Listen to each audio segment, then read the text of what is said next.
Texans don't swim. Or at least they shouldn't, I found out last night. Our neighbors very graciously here in Bermuda invited us to their dock, which is right across the inlet, for a party last night. But the deal was you had to swim to get there.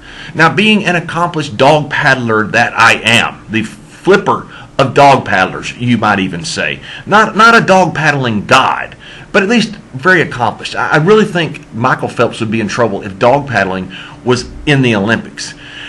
It was still a long way. And it made me realize that Texas doesn't have any water. We're not accomplished swimmers. But being the responsible person that I am, the designated diver, so to speak, I led the group there safely and satisfactorily. Had a wonderful party at the dock, listened to a little Amy Winehouse, and we talked about the curse of 27, about how many great musicians died at the age of 27. You had Jones, Joplin, Johnson, Morrison, Cobain, Hendrix, all dead at age 27, and now Winehouse, also dead at age 27, which made me realize from 17 years on the road how this ends up happening. You see, this starts mostly through boredom, and it leads to addiction. These guys, it's Groundhog Day. You get up in the morning, you fly to some city, you practice, you do your performance, you go to bed late, and you do it all again. There's a monotony there that is broke, and sometimes by drugs or alcohol that leads to addiction, and unfortunately sometimes leads to something like Amy Winehouse passing away at the age of 27, which makes me proud of so many sports leagues, the WWE, who has now implemented drug testing where athletes and performers don't have this option of taking things to break the monotony that they can become addicted to that ends up harming them down the road. Which brings up another interesting point. You see, in 2008, the PGA started steroid testing. In 2008, Tiger Woods starts having ligament problems. Now, he had a few before, but that's when they really started.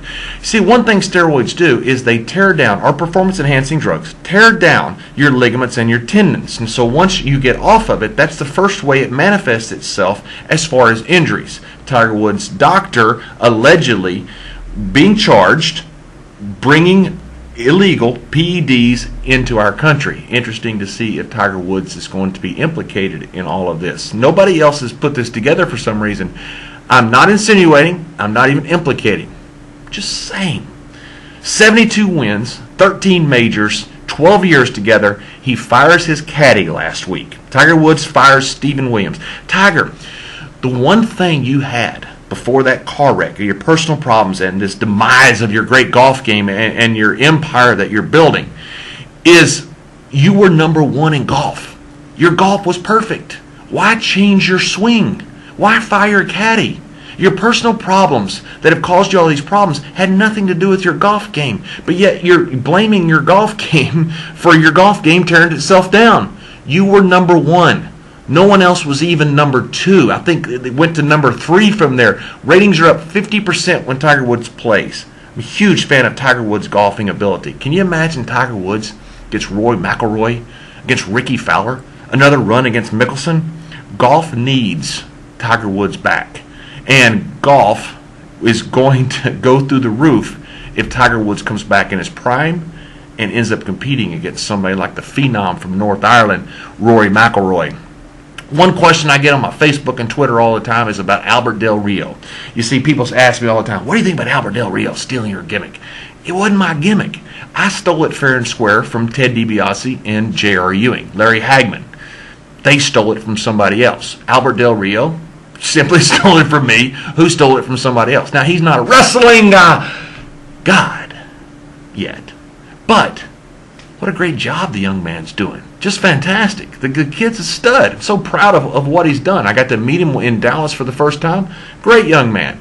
Made me realize, about 20 years ago, I was in Mexico, and I was heavyweight champion. And now you have this guy 20-something years later who's good-looking, drives fancy cars, rich, very, very, very, very, very well-spoken, just like me. Makes you... Nah, certainly not. Congrats to Albert Del Rio. Doing a fantastic job.